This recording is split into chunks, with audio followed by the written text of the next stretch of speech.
So, hello, A Taste of AZ podcast listeners. We are here at Press Coffee, the roastery, and we're with Alex. Alex, would you introduce yourself and who you are? Sure. My name is Alex Mason. I'm one of the owners here at Press Coffee. And as with all of your other locations, this spot is just incredibly beautiful. There are not too many coffee shops that I've been to in my life that are on the magnitude of architectural and design beauty of this place. I mean, you can see it from the outside, and when you come in, it is spectacular. And it's bustling in here right now as well. Is this a typical weekday afternoon for you guys? Yeah, this is pretty typical. I appreciate it, first of all. We owe a lot of thanks and credit to Construction Zone, who built this out for us. Okay. A lot of the aesthetics you see are largely their vision. It very much falls in line with what we like to do if you've been in our other locations.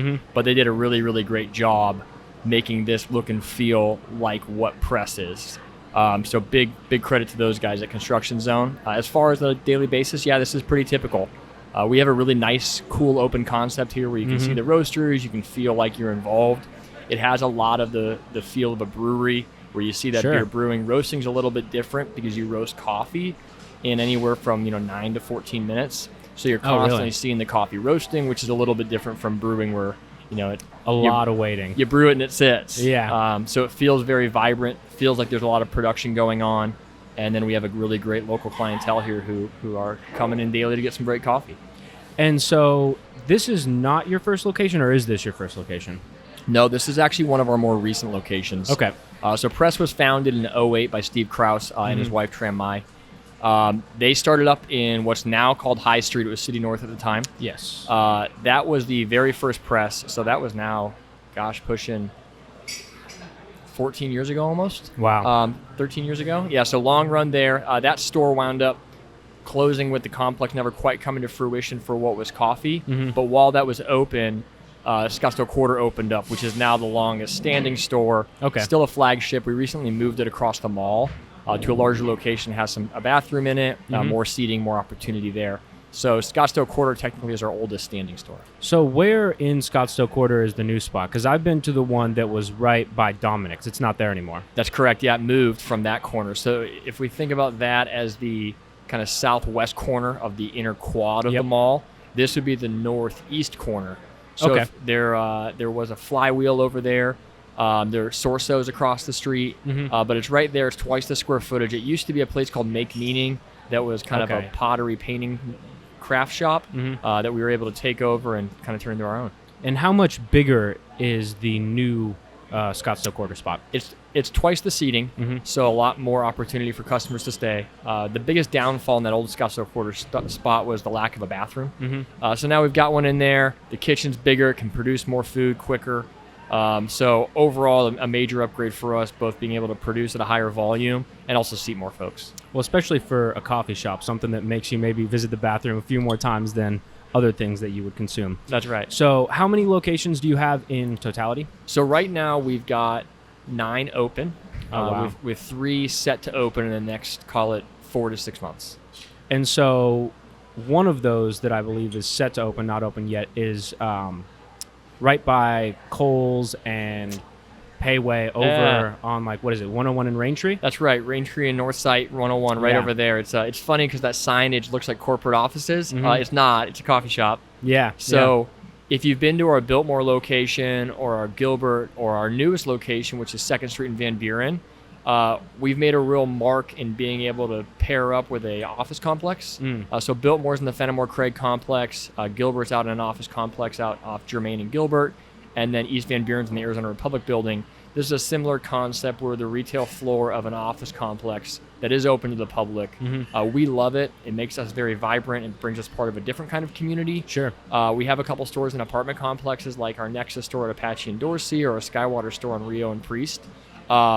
So those feel great because you're at a living community, but the working community is a whole nother ball game of being able to kind of be the home away from home when people are at their office. Yeah, when it works out perfectly for them because they can grab a quick little bite, grab some coffee and all that. So I'm sure they're very, very glad to have you guys in there. When do you anticipate that spot will open up? We're looking at mid to late January. Okay, so that's pretty soon. So soon, yeah. It's well underway. And there's not many local coffee spots in that area that I can think of. No, there's not a ton. It's kind of a unique part of town in that It's vibrant. There's a lot of people there. There's a lot of people who like to shop there, but a lot of it is still big box and chain. Yeah. So it's really exciting to go into that neighborhood and be a little bit of a local fixture that'll hopefully draw some people around. And then, so beyond your physical locations, we'll dig into this more in a bit, but you do retail as well in terms of people being able to buy your coffee and brew it at home, correct? Sure, yeah. So we have a pretty robust e-commerce section of the business. So the business itself is divided into kind of 3 segments: brick and mortar retail, so all the coffee shops that people go to. We've got wholesale, which is the other end of the equation, where we'll sell to other businesses, restaurants, hotels, anywhere that is serving coffee, that wants to serve great coffee, we love to work with. And then this third segment is e-com. So on our website, selling coffee, big market with subscriptions where we'll send you the coffee on a set interval, or people just looking for new stuff. There's always great new coffees available online. And so take me back to the beginning, because you've been around since the beginning, correct? Not quite. I came on in 2010. So Steve had been running for about 2 years before I joined forces. And what were things like at Press when you joined the team? Yeah, so the original concept, Press Coffee, was the word press funneling through a lot of threads of Steve and Tram's life at the time. Steve's background was largely on the food and beverage side. Okay. So the word press had panini press for sandwiches, French press for coffee, first press for wine, and then press as in the press that Tram works in. Okay. So it carried all of these unique meanings through the brand itself. When I came on, the Press Coffee up in City North still had a pretty solid menu as far as, breakfast and lunch. It was still doing some wine tastings, and obviously still very robust in coffee. The transition over from then to now has largely pushed more and more and more and more into coffee. Roasting, sourcing, the best equipment, the best people, training, all of the above. The focus has gone from a traditional mom and pop cafe to what do we do really, really well, and that's coffee. So although this store itself has some alcohol, it's our only store that does, it's not our focus by any means. Our focus is 100% coffee.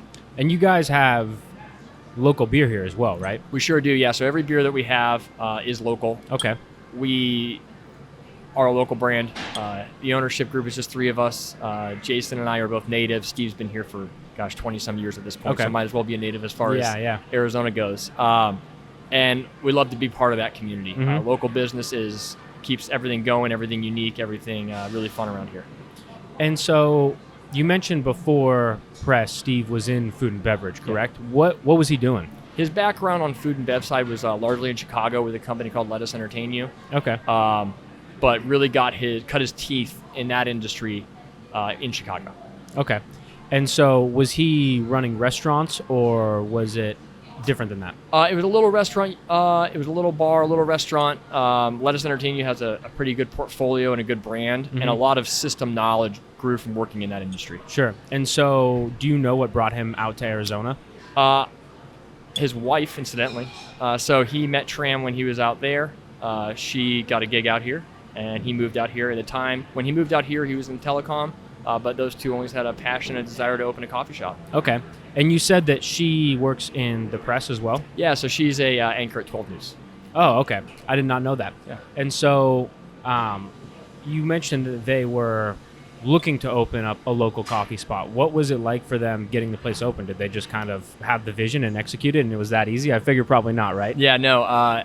Only from talking to Steve over the years, I didn't unfortunately live that experience. Yeah. But put a business plan together, dot your I's, cross your T's, hope for the best. With that situation in City North, when Bloomingdale's pulled out, that kind of changed the whole dynamic of the store, what that complex was going to be. It opened right in the middle of that 2008 recession. Yep. So it was tough sledding for the first 2 to 3 to 4 years.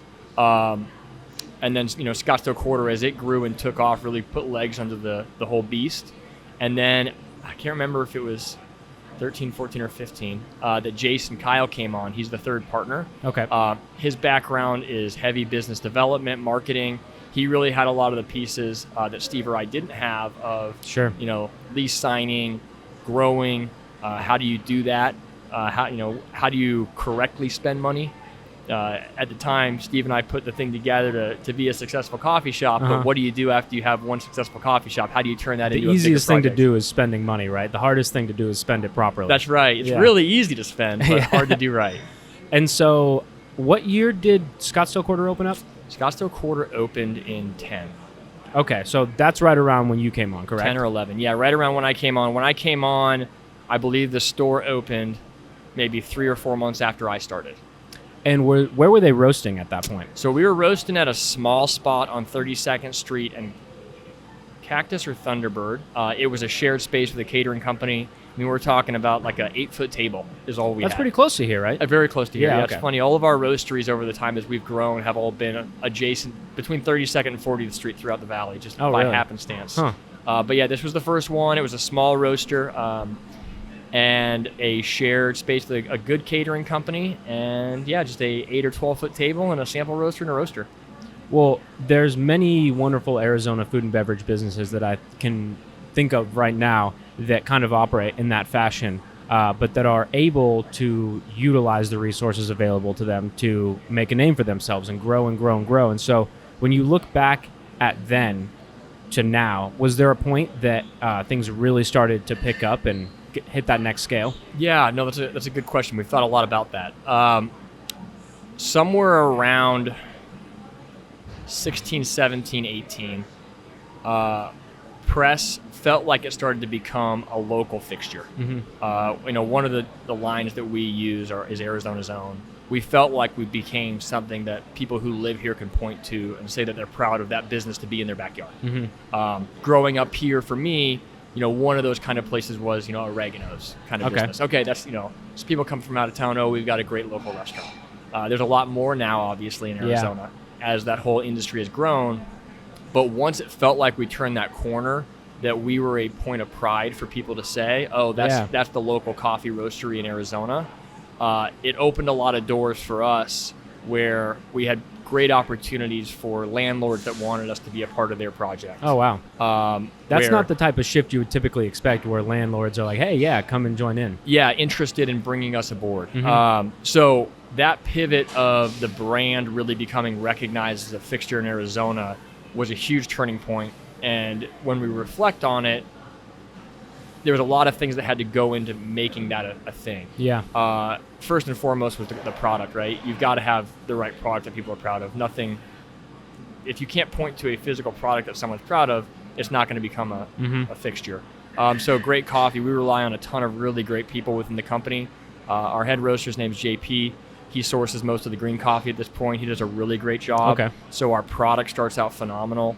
We've got, in my opinion, the best coffee trainer in the country. His name's Kyle Ruana. And not a barista goes through his training not being fully equipped to produce great coffee on the store level. Yeah. And be knowledgeable about it. So once we kind of put these pieces in place where we have a great product, it was then, what's the experience, right? Because I've gone to a lot of places that I love what they serve, but how they serve it leaves me wanting. Yeah. And I think that's the hardest thing as we've grown, is to keep that tight. That's really easy to do with 1 or 2 stores where you can have your eyes on it at all times. But we've got an awesome DM team. Andrew Robertson's our director of retail, and he really keeps everything tight to say, look, this is how it's run. And when you go to this Press Coffee here at 32nd Share, the one in Gilbert, you're going to have the same experience. Sure. As far as cleanliness, organization, and just general service. Well, and you speak to how the brand, once it really became recognized, that was a big pivot in your business. And for a lot of people, I feel like branding can almost feel like witchcraft in a way, right? Where people are like, how are these businesses, they have a cool logo, the place is beautiful, but how does that make them really catch on? Because if you guys were serving out bad coffee with a frown on your face, that would not be aligned with the kind of branding that you want to build. And if you think about branding in terms of the kind of feeling that you leave people with once they've experienced your product, the points that you're making, that really emphasizes and solidifies that as a concept. So what was it like building those things into your business? Was that something that you kind of had in mind from the beginning, or were there hurdles to get through that really pointed it out as an issue? Yeah. My background's not marketing. It's something that I see as witchcraft. I don't quite get it. So we're really lucky to have, this is where I think Jason, when he came on, added a tremendous amount of value on what is brand recognition, what is branding, what is marketing. And, we did what we did before. It was a lot of mom and pop, oh, this is kind of cool kind of things. Sure. But it wasn't a recognition of, look, our tenets are to be clean and organized and tight. And what we produce and allow people to experience should reflect on those values. So when we do talk about branding, it is meant to be tight and minimal and clean and organized. It's not meant to have a ton of graphic art on it like some brands do. And neither is right nor wrong. But if we're trying to be consistent, both from what you experience in the retail store, in the space, to what you can hold tangibly in your hand as a product, we try really hard, and I think do a good job of making it all one cohesive picture of what we try to be. I mean, the gold standard of that sort of branding, in my opinion, is the Apple, right? You go into an Apple store, it is clinical. White light, white tables, very, very, very clean. They do a great job on top of that, having folks who have personality and are helpful. But their product has that same level of cleanliness. I get my computer box when I order a MacBook, and it's pure white, one logo, everything's organized, everything's tight. So we try to follow a similar aesthetic in our brand of, okay, how can we make everyone have the same experience from e-com to retail to wholesale? Well, and it's not just the look of it, but we were talking about it's the experience of it, right? So like when you unbox a brand new Apple product, it is like, I can't think of anything that is along that caliber of an experience where it's like things just glide, and that countless hours of engineering went into the design of those boxes. So if you pick it up, the bottom just kind of slowly slides out and doesn't just drop out. And then if you put it back together, it just glides right back. That's kind of what the experience is like here. It sounds like you guys tried to form, and especially bringing on an incredible trainer like you mentioned. Those are the things where it's not only the education, but it's the smile on the face, it's the quality of the product. All of those different components are part of the brand, and it's not simply having a minimal logo, although that does play into the whole experience. No, that hits it on the head. And our probably coolest branding is our allocation coffees. Those are the ones that come out once a quarter. They're the best coffees we can find, period, end of the day. It doesn't matter how much they cost, it's just this is what we're getting. Sure. And we're running one right now. You can get it at the store as a pour over. You can't buy it on the shelves, mostly because we only buy enough of that coffee for our subscribers to be able to purchase. Okay. They have the first 48 hours to buy it. After that, it's open to the public on sale online or as a cup at the store. But that packaging we've spent 60 hours on. So average consumers like myself that maybe aren't part of your subscription can't buy it in the store, but you can buy it online after the 48-hour period. Yeah, so long as it didn't sell out. Sure. So we're only ever going to buy enough of the green coffee, which is the raw product, to make sure all of our subscribers can get one tin. Okay. As long as at least if one subscriber doesn't buy their pre-allocated amount, you as a non-subscriber would have an opportunity to. But once it's out, it's out. We do reserve a little bit for the stores, and to be honest, it's as much for our baristas as it is for the customers. Yeah. It's a great cup of coffee. We're not marking it up like we mark everything else up to try to, make that same margin. Yeah. If it's, if we're making 30 cents on the cup of coffee, we're making 30 cents on the cup of coffee. It's more for the experience and to show people, look, there are some spectacular cups of coffee in the world. This is one of them, and we'd rather you try this because it's so unique. And not to beat the whole branding idea to death, but when I think about what you're just explaining about not trying to make a massive margin on it, maybe 30 cents is what it is, maybe it isn't, but the idea of introducing people to a real quality coffee in a environment that is extremely well done and well prepared and so on and so forth, it creates one of those experiences that people have with coffee or whatever where you remember it for the rest of your life. I was talking with a chef yesterday about a few experiences that I recall in my life or when my palate fully formed or got closer to fully forming, right? I'm not quite there yet. But that's kind of what you're trying to create, right? Yeah, no, that's exactly it.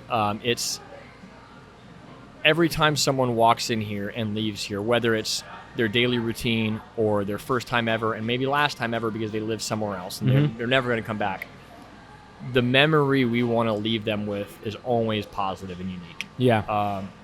And taken care of is really what it comes down to. We try to refer to the folks who come through here as our guests rather than customers. And Sure. Customer service for us is treating everyone here as if you're hosting some sort of dinner party and these are guests in your home, right? It's warmth, not because I am told in the training manual to wave my hand and say hi to everyone. Every barista has a different way that they might welcome someone into their home, and that might look and feel different for everyone that works here. Sure. And that's great as long as it maintains authentic and the same level of warmth you would show someone when they're coming to visit your home. Well, and for people that are starting a business, right, there's the quote that is said of, don't create a product that you want for yourself, but what you're saying is more so a slight change in perspective that I think is actually a huge change, where it's don't create a product that you just want for yourself, but be able to harness the experience and everything else that you want for yourself. Because if you just create the product, but you're not creating the entire experience behind it and how all of that plays into the branding, then you're leaving a lot on the table, which is why it's not as effective to look at the perspective of, oh, just create what I want. You have to broaden that scope. So let's talk about the sourcing of your beans a little bit, because you were talking about how allocation is the highest level that you guys can put forward. In general, how do you guys source your beans? What are you looking for? Speak to that if you would. So kind of base level coffee. Coffee is the seed of a cherry. So coffee beans, as we buy them, are called green beans. And they're not really beans in the way of a legume. They're more of a pit like you would see in a cherry. Yeah. There's typically two seeds per cherry. And that's why when you look at your coffee beans, there's a flat side and a rounded side. The two flat sides sit together. So when we're buying and sourcing coffee beans, green coffee, we're sourcing it from farmers around the world who are growing on their farm coffee cherries and then removing the seed from that cherry to be bagged and sold. And the fruit itself of the coffee is typically not a product that is used, correct?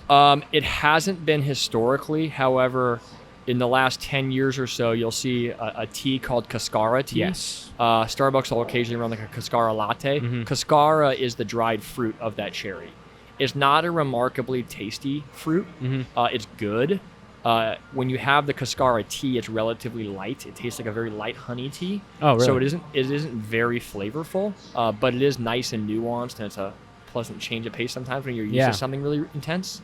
So it can be used, but historically it's been more used for mulching and fertilizing and all of those things that go into the farm process. Yeah. So circling back to the bean itself. So once the farmers harvest these cherries, they remove the fruit flesh and have just the seed or the bean left over, then what happens? Yeah, so every farm has all these coffee shrubs, is what they're referred to as. They're somewhere between 6 and 8 feet tall, and it's wild how large these farms are, because every cherry, every coffee plant, every coffee shrub can only produce about 1 pound of fruit per year. Oh, wow. So if you think about the amount of coffee that is sold in the world, you have to have a tremendous amount of plants on these farms. So in turn, you have to have a tremendous amount of land for these farms. And that's 1 pound of fruit with the fruit flesh, not even just the bean itself? Yeah, that's 1 pound of beans. Really, they can produce 1 pound of coffee per plant per year through harvest. Now, some countries can harvest twice a year and have 2 producing seasons, but in large part, that's what you're looking at. Okay. So for us, we're reaching out either directly to farmers who we have built-in relationships with, or we're reaching out to importers who we work with to say, look, we are looking for this sort of coffee right now, or what do you have that's exciting? The first step for us is it in season? Coffee, like any sort of agricultural product, has seasons. Now, coffee won't make you sick. It won't, degrade. However, it'll lose its luster and quality. So we don't want to ever keep any coffees or sell any coffees that are more than 7 months off harvest. So the coffees that we serve rotate very, very regularly based on what's in season, what's been harvested in the last half a year. So right now I'm drinking a cup of an Ethiopian coffee. This coffee was harvested July, and it'll likely be out of season in the next 2 months, and we won't have this coffee anymore. When we're looking for a replacement, we'll reach out to farmers and importers and say, hey, I need a new coffee in my portfolio. What do you have that's new, good, exciting?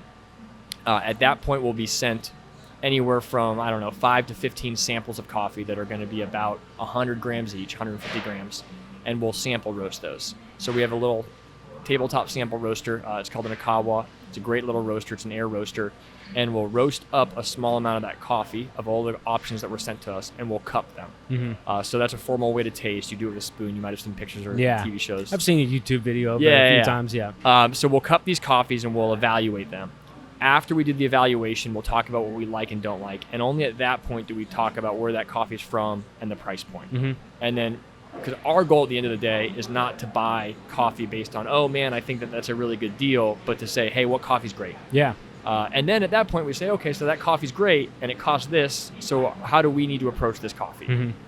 So once every other week, we're tasting coffees, we're sourcing, bringing new stuff in, and it's always on a cupping table and deciding what's the best stuff that we can find and bring in to roast. And that's got to be, for a group of people that obviously love coffee or they wouldn't be here, right? That's got to be one of the more fun parts of the job. Would you say so? Yeah, no, absolutely. That is the passion project that every one of our folks that roast here have. It's really fun to roast coffee, but realistically, you're roasting the same coffee regularly as we have it in season. One of the benefits we have as Press is because we do rotate, you get to roast a lot of different coffees for the course of the year. But maybe the most exciting part is the sourcing of the coffees, where you get to taste 15 different coffees and really put your fingerprints on the coffee program to say, hey, what do we like? What's coming in that's really cool, really unique? What are people doing different that we can expose our customer base to say, hey, you've never tasted anything like this before? Sure. Well, and that seasonality not only creates a fun and interesting thing for you and your team to work with, but on a consumer basis as well, especially for those that are more connoisseurs of coffee, if you will.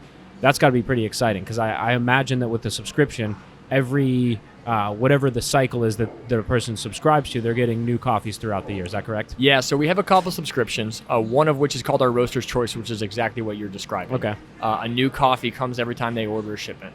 So every week, on Monday, we change what goes out with Roaster's Choice. So if you get one bag of coffee a week, you'll get a new bag every week. The other thing that's really exciting is we purposefully release new coffees on the 1st and the 15th of every month. So if you are on our email list, if you're browsing the website, you can always expect that the 1st of the month and the 15th of the month, there'll be a new option for you to buy online. And then to really expose the general customer base to these different coffees, if you go to any Press coffee, there's always 2 coffees being brewed on drip. So we always have our house blend, which is our early edition. It's a really, really solid coffee. So does that rotate the bean and source, correct? Okay. Yeah, the beans within early edition rotate. Okay. With the idea being we want to maintain the same flavor profile, but the components will change based on what's in season. Okay. The other coffee that's in tandem with early edition rotates all the time. So right now it's a full natural Ethiopian here at the roastery. It's a very different, very unique coffee. But for someone like my dad, who might not be as exposed to the unique fruity coffees that you can get in the world, it's an opportunity at no risk for him to try some cool coffee that he might never be willing to try in another instance and see what's out there. It also opens the door for us to have conversations about why does the coffee rotate? Because it's seasonal. And opens the door from, look, coffee isn't light, medium, dark. It is much, much more than that. That's like saying wine is white and red. It's not. There's a whole world beyond light, medium, and dark. Well, and the techniques, the technique of creating a light, medium, or dark roast is the roasting component, right? Whereas the flavors that are present in there are somewhat generated by the roast. But the way I would kind of create an analogy for me to understand, which, correct me if I'm wrong, is it's almost like if you have like a painter's palette of a bunch of different colors, where the bean is sourced and terroir, if that word applies, or maybe there's a different word, that's almost like what colors you have on the palette. And then it's your guys' job to roast them in different ways that is essentially using those different colors, if you will, to paint a picture of coffee. Is that a decent analogy? No, that's a really good analogy. And we received this green coffee product, and in that green coffee product, there is this finite potential that coffee has to become. So if we think about the whole chain of events that happens from the industry term of seed to cup, meaning it's the seed of the plant that will grow to become this coffee producing plant, to brewed in the cup, I philosophically think that you cannot make the product better. From any step to the next step. You can only degrade the potential. So when that coffee is planted, you have this finite amount of potential based on the soil, the weather, the elevation, the variety of cherry that's being grown, of what this coffee can become, and all you're doing through every step is trying to minimize the loss of potential. Yeah. So when you're processing, which is how we remove the seed from the cherry, how careful are you being?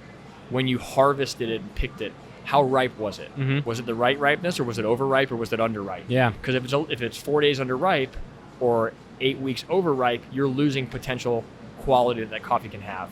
And how would a component like that, the ripeness, affect the flavor of the coffee? Overripe oftentimes comes off as fermenty. You Really? use some fermented fruit flavors to Mm-hmm. it. Underripe comes off as grassy or hay-like. Okay. Underdeveloped does the same thing in the roaster. So when we receive these products in our facility, our goal is to maximize the potential of what that coffee has to offer. Mm-hmm.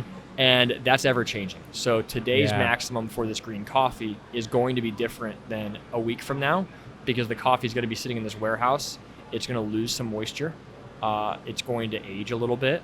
And we have to be constantly adjusting on a daily basis to what the coffee is today to bring out the most of what it has today. And that's going to be different today than it will be in 2 weeks. Well, that sounds like a quality control nightmare. Yeah. So if you ever come to the roastery here, you'll see every single day our roasters are cupping coffee. Mm-hmm. And they're cupping everything they roasted the day before. And they're saying, okay, how's it changed? And it's very, very nuanced. Mm-hmm. And there's times I pop in these days and I'll do a cupping with them and we'll talk about it. Most of the time it's, this stuff tastes great. And because they're cupping it every single day and really digging in, it's, this tastes great, but I think we're losing a little bit of sweetness. I need to do X, Y, and Z to the roast to increase the sweetness to make sure we're staying where we want to be with this coffee. So I think a lot about the things that motivate people in work and what they like. And there are some jobs in this company, like our director of retails, that's you have to be someone that loves doing 1,000 things at once. Sure. That roasting job is I love to perfect one thing, Mm-hmm. and I am comfortable doing one thing and improving upon that every single day, even if my improvement is only 1/4%. Well, you used grassy and hay-like as two different descriptors for what can be a result of, I believe you said underripe, or was it overripe? Underripe and underdeveloped coffee. Okay. Both. And so you've had, whoever is doing the roasting in that instance would have had to drink thousands of cups of coffee, or tasted them at least, to be able to discern those two different flavor components, which I'm sure is what unfolds here on a daily basis. Yep, no, that's exactly it. And your palate, as you know, and talking about development of your palate, is it's a never complete process. It's a muscle that you're always working out. Yep. And if you neglect it, it will atrophy just like any other Sure. muscle. So the fact that they're cupping every day keeps them sharp, keeps them knowing what they're doing. Well, and I've done tastings of wine and beer and food and all that, and to have a crew or group of talented people that have their palates developed in their own way and having a conversation around it is one of the best ways to develop your palate. Because if you're tasting a wine and you're like, man, I just can't put a word on what that is. Not that the word itself is huge, but like if you have a category of, say, 1,000 different fruits, or maybe that's a lot of fruits to have tried in one's lifetime. Let's say you've tried 100 different fruits and you're drinking a wine, for example, and you're like, is that blueberry? Is that plum? What is that reminiscent of? Obviously, there are certain components that are actually in those other fruits that make it taste that way, and then there's maybe a blend of different things that aren't present in a blueberry, but maybe makes a wine or a beer taste like blueberry flavor. And so, what are some more of the different flavors that you guys are looking for in these exotic coffees that people maybe aren't familiar with, and maybe have tasted a coffee that has them, but doesn't realize that that's what they're tasting? Yeah, that's a good question.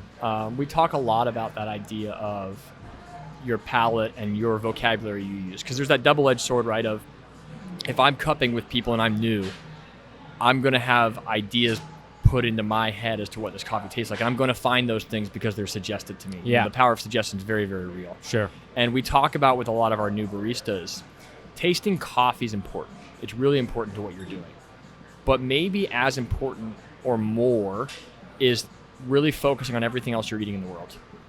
Because you have to be able to draw to your experiences Yes. and relate what that coffee's tasting like, but you can only do that if you're really caring about everything else you're tasting. Mm-hmm. So in the morning, if I'm having, Greek yogurt and strawberries, am I really thinking about how this Greek yogurt tastes, how those strawberries taste, and how they taste together? Mm-hmm. Or am I just like, yeah, this is pretty good?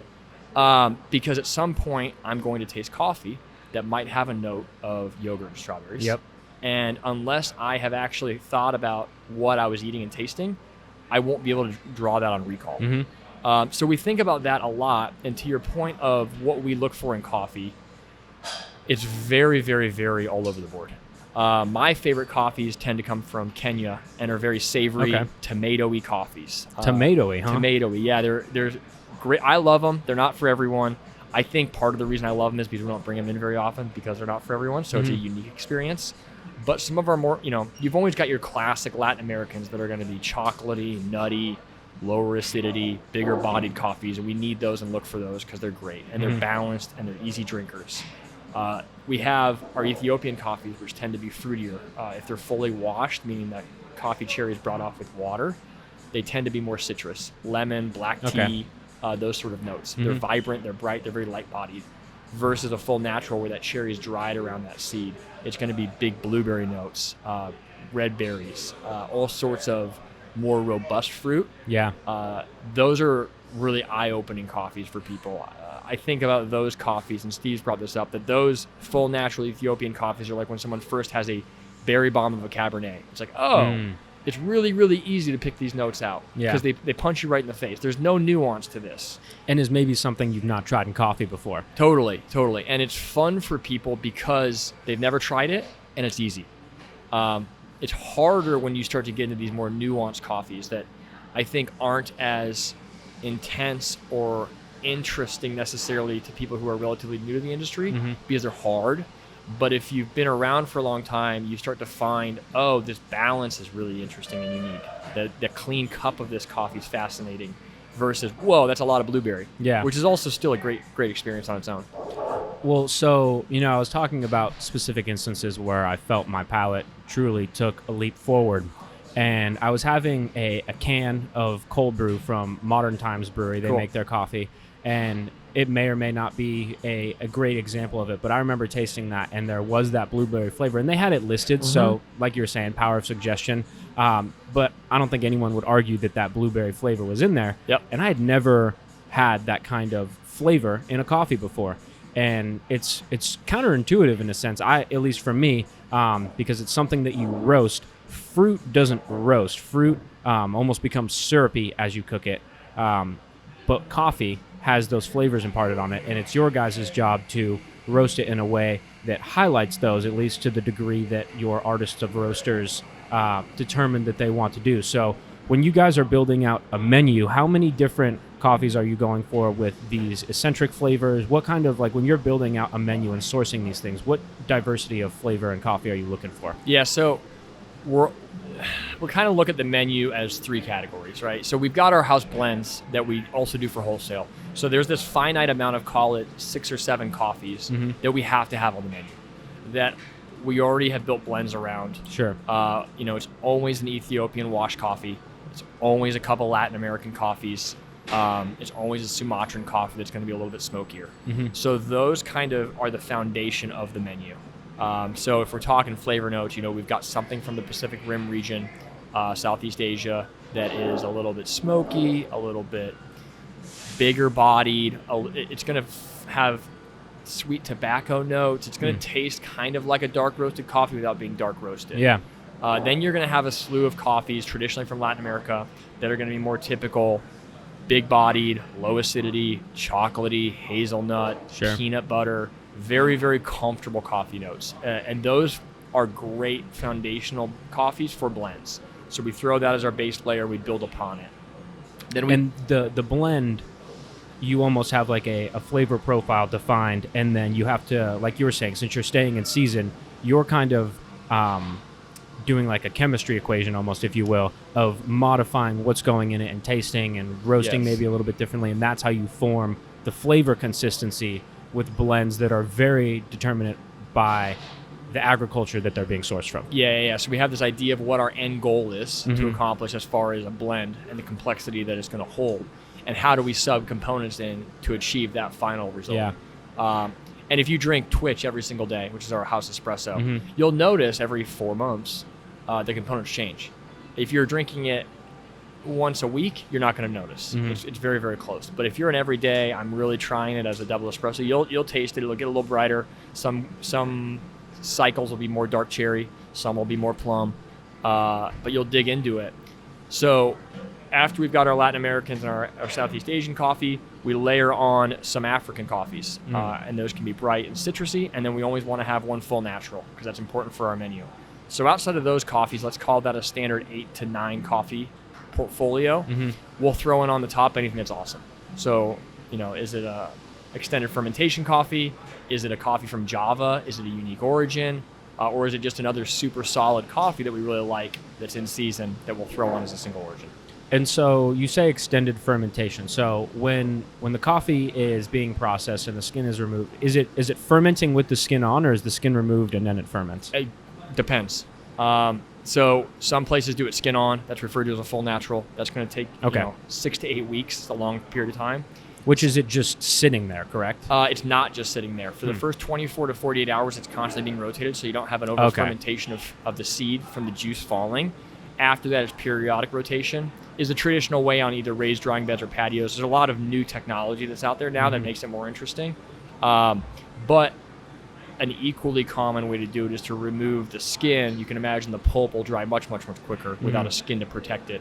And that pulp, as it dries, it's called a pulp natural or a honey process. The amount left on is typically dictated by the country of origin and the farming practices that they're using there. So those coffees are less intense fruit, but they're also easier to wrangle, and they're not quite as volatile. And so is every coffee that is served here or at another shop, are they all being fermented for a certain degree, or is it only certain certain varieties that are being fermented in that fashion? Yeah, so your fully washed coffees, right after they're picked, they use water and typically machinery to pull that flesh and that pulp off of the seed. And just have a plain bean at that point. Yeah, you get down to a bean. Technically, there's some period of time after you've picked it that it's, even when it's on the branch, that it's sitting in fruit juice. So there's some level of fruit juice around the seed itself, which is more of like a ripening than a fermentation, I think. Yeah, right? Exactly. So there isn't an intentional period of time of fermentation like there is in other processes. So a fully washed coffee has no intentional period of time typically. After it's picked as a green bean, oftentimes it's sat as a green bean and dried out, which has some juice hanging out in its fermentation in that fashion. Yeah. But we're not talking about the same goal as a natural coffee, which is without water. We're purposely leaving fruit flesh on the seed to dry and take on those notes. And that's why you were saying earlier that if it's left too long, you get those overly fermented fruit notes. Okay. So circling back to you guys and your trajectory, when you look back at when you joined on, I think you said it was 2010, correct? Yeah, give or take. 11 or 10. Yeah. Okay. Yeah. So we'll call it the early 2010s. How dialed in did you have this process at that point of, here's how we're sourcing, here's how we're roasting, here's how we're tasting, quality control, all that stuff? How did that develop? Oh, man. Hard question. That was kind of a loaded question. Yeah, sorry. No. And hard because if we're being honest, it's never dialed in, right? There's always new stuff coming out. I mean, the coffee industry is very much where the beer industry was in the late 80s. We had some big players like Starbucks that are the equivalent of Sam Adams being like, hey, you don't need to drink lagers. Yeah. Starbucks saying, hey, all this other stuff's out here. You can try it. And then there's this slew of small follow-ups that are like, hey, there's some really cool stuff out here, and it's catching on. And we're finally getting to the point where people are recognizing specialty coffee in the same way they recognize craft beer, and that there's a price point advantage to craft coffee, because forever it's been the same price. And it's like you can get a, badass Dogfish Head beer for the same price as a Budweiser right now if you're talking the equivalent to coffee. At some point, those prices are going to spread when people recognize the difference. But because the industry is growing so quickly, I wouldn't ever say we're really dialed in and ready. Yeah. Because there's always new stuff. How are you buying? Where are you sourcing from? What are farmers doing? I mean, in the last 2 years, I've tasted probably 8 different ways that farmers are playing around with processing, and that's not even something that's in our door. There's so much other stuff that we're playing around with regards to looking at water activity levels and moisture content and how we're roasting and what we're doing. That, it might feel like from the outside 5% changes, but from us, these are like monumental shifts in how we're trying to continue to push forward. Well, and, that sounds like how do you even create a system around handling all of these different variables and understanding, okay, if we go from this a washed coffee to a natural coffee, how is that affecting it? Because I would figure something like that would have an like you said, a monumental effect on the coffee. With all these different variables, how are you keeping track of them? And what was it like building those systems? Yeah, you're right. You have your foundational skeleton of we buy green coffee, we have to roast it, we have to ship it, we have to bag it, we have to do all of these things with it. So from a skeleton's perspective, it's not rocket science to say cost of goods in, labor, product out, right? So on that level, you can be very, very consistent and have a strong system. And we've had that sort of system for 8 years, right? This is what we're buying, this is how we're doing it, from a system development side. So that side's easy. The hard side is looking at, okay, then how do we communicate that to customers? How do we say, this is a brand new process. This is an extended 48-hour fermentation that we've never had a coffee like this before. How are we communicating that internally to our staff so that they can talk with some level of knowledge to our customer? And we're talking about reaching out to a customer who might not at that time even know that a coffee seed is the seed of a cherry. Yep. And now we're trying to explain an advanced fermentation technique in 30 seconds with a line of people. Well, we've been going for 45 minutes now, and I feel like I only have more questions than I have answers because of it. You and me both. No, that's how the coffee industry is. Yeah. And so, that's got to be a difficult thing to do, to get all of those different components up to the point. And then if you put it on a label wrong or put it on your menu wrong, there's a chance that nobody's going to order it because, if you get too complicated with it, or I've talked with brewers who they say, they name a beer a certain way. And if you put like ESB, I've talked to people who said that it won't sell on their menu, but if they just call it something else, it'll be sold out in a couple of days. So has that been a big learning experience for you guys? Big time. And there's two pitfalls that we've fallen into. One is, although accurate, undesirable terms. So I bring up those Kenyan coffees. We had one that we labeled tomato bisque. Didn't sell. Yeah. Who wants hot tomato bisque, right? In they're coffee. Like, I'll have a cup of the tomato bisque, and then you give them coffee, and they're like, I thought this was actually tomato bisque. Right. So that was a major pitfall in recognizing, although you can have that conversation after someone's tried the coffee, they will not try it if that's your leading tasting. Yeah. So recognizing what people's expectations are and what feels safe enough to interest them. And there are words that aren't. The other big pitfall is trying to be too fancy, gatekeeping to some degree. Sure. Where, I've grabbed a bag of coffee before from other coffee companies in the country that says, I'm talking about Manuka honey. I'm in the industry. I've had honey. I couldn't tell you what the difference between Manuka honey and another honey is. What is the value add of that tasting note on this bag besides making the person who wrote it feel superior? Well, especially because now you got to be an expert in coffee and honey varieties. Right. Which I can't handle that, man. We've been talking this long. I've got more questions. Like I was saying, I can't take on trying to dig deep into honey right now. So especially for someone who's coming in here, trying to get a quick cup of coffee before they run off to a business meeting that they're maybe running a little bit late for. Right. I totally understand that you need to make it approachable. And so as a team, how are you guys doing that? Are you sitting down as a group of the roasters? Or our roasters do a good job.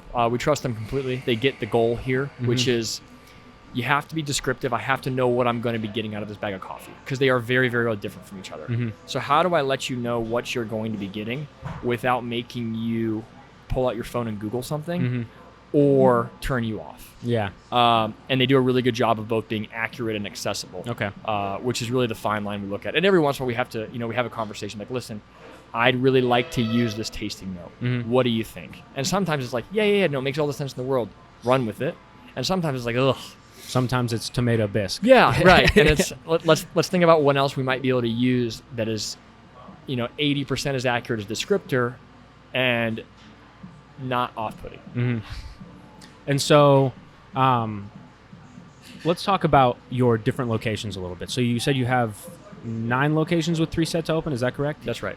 Okay. And so walk me through, the different locations and what their function is, because I assume they all kind of vary differently. Yeah, they do. End of the day, all of our coffee shops are meant to be pillars in our community, which is good because it means we are not only a local business in the sense of the valley, but a local business in the sense of our community. So the roastery here, we service the valley, but as important as our service of the neighborhood here and the people who live around here and work around here and can call this a home base for themselves. Yeah.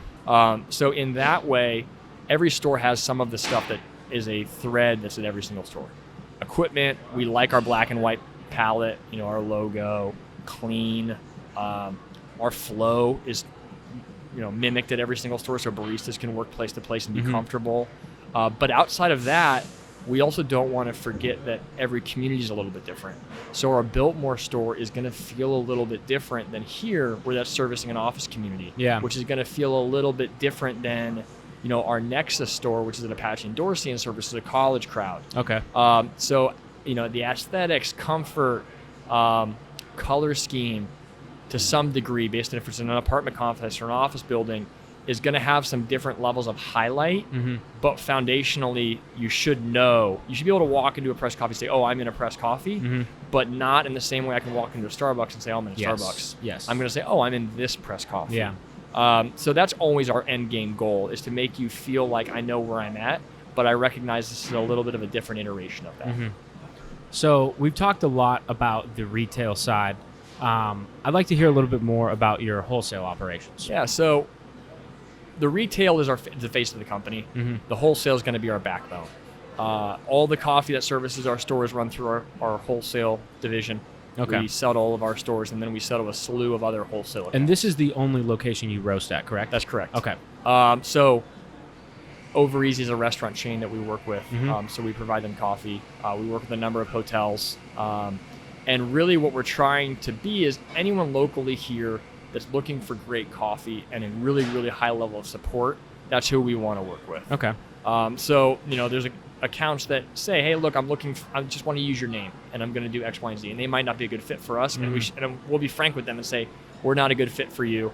You don't want to buy this quality of coffee to be brewing it that way. You should do X, Y, or Z. But if we have the accounts to say, hey, I'm looking for a remarkable coffee experience for my guests, I'd like some level of training and a good level of support, we're a perfect fit for a lot of those businesses.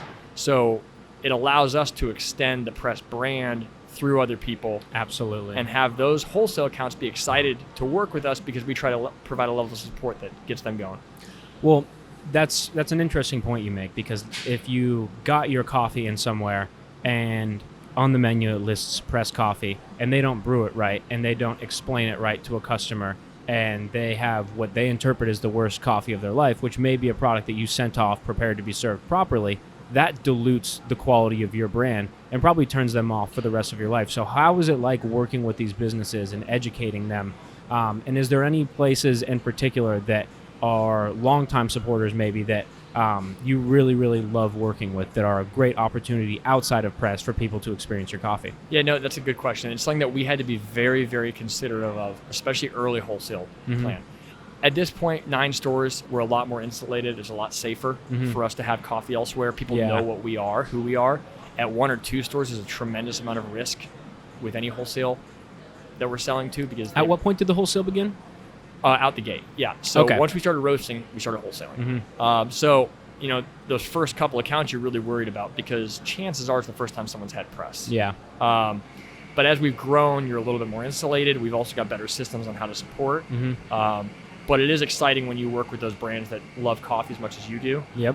We've got a drive-through cafe called The Fix that does a tremendous amount of coffee, really, really great job with their espresso. They're in the East Valley. Okay. Really fun extension. We've been working with the guys from Over Easy, I mentioned, for a long time. It's nice to be able to work with a breakfast restaurant that wants their coffee to match their culinary program. Yes. We work with the guys at Citizen Public House and Gladly. They're some of my favorite people to cup with because they taste coffee like they taste wine. Yeah. We can really dig in and talk about the nuances. And they're coming from a more traditional wine palette, where I'm coming from a more traditional coffee palette. So there's a lot of overlap, but there's also some cool stuff they can find that I can't. Yeah. So those are a couple that stick out in my head of ones that I just love working with. On the more traditional hospitality side, we work with the Fairmont Princess. It's really exciting to be associated with a brand that strong and experience that high. When we talk about the experience we try to provide, those levels of hotels are right in line with how they're trying to present themselves or how we try to present ourselves. So there's a lot of overlap with our accounts, and we're all trying to do the same thing, which is phenomenal product and experience. Well, And you mentioned with your various locations, and I would assume that you would agree that the wholesale is a component of that. You mentioned being a fixture of the community, right? And so to that end, you guys do a lot of charity work as well, if I'm not mistaken. Yeah, we do. So we have our Press On Charities. We do a yearly event where we donate 100% of our profits. Our last one was for SARC, which is the Southwest Autism Research Center. We were able to give away donate over $25,000 with some matching partners. So big project for us. And then at any given time, we have our community blend or our Press On Charities blend, which is a bag of coffee that 100% of the profits of that bag of coffee always go back to a charity that rotates quarterly. Awesome. And that's available online as well? Online and in-store. So for all those listening, get a bag of that and give back to the community. That's right. So you guys got new locations opening up. You got your allocation brand. So much going on, but what do you have plans for in the future? I'm sure there's a lot going on here. Maybe you can share some of it. That's most of it, to be honest. Okay. We're always trying to improve our systems, improve our processes. We're not out scoping for a bunch of new locations. When they fall into our lap, that's great. We're not hunting. We're really happy with where we're at and the team we've got. So we're really just trying to continually tighten, get our experience better, and get our coffee better. Yeah, well, you mentioned that's about everything going on. It's no shortage of stuff going on right now because we just kind of broke through some of the surface level, and we've been going on for about an hour now. So other than that, is there anything that you want to share with anyone listening about Press? No, I think we touched the big stuff. Follow us on Instagram and check out the website, find out what's going on, and come down to the roastery and check out what our roasters are doing. Before we finish, I want to talk about your food as well real quick because I had a breakfast burrito, I want to say probably 2 years ago, and it was delicious. So when people come in and grab a cup of coffee, what kind of food items can they grab with them? We aim to have food that mirrors our coffee program, and we only want to do what we know we can do well. You're not going to find crazy culinary stuff because we don't think we can execute that on a regular basis. Sure. The food we bring is real food. It's high quality. We have avocado toast. It's not going to be avocado out of a bag. It's going to be real avocados. So every store that has a kitchen, which are the bulk of them, breakfast burritos, breakfast sandwiches, avocado toasts. Here at the roastery, we have an extended menu because we have beer and wine. But you can always rest assured that the food you're going to get here is going to be high quality food. Well, and if you are looking for that next level food to enjoy alongside coffee, go visit a place like Citizen Public House because they're obviously doing those kind of things. That's right. Well, thank you so much, man. This was such a pleasure, and it was very interesting digging into the different components of coffee that I'm not quite familiar with yet and how they affect things so much, and hear how you guys are doing so much to not only control and highlight those different components, but also bring that to customers in a very approachable way. So thanks so much for sitting down with us. My pleasure. It's really nice. Awesome. Thanks again. Take care.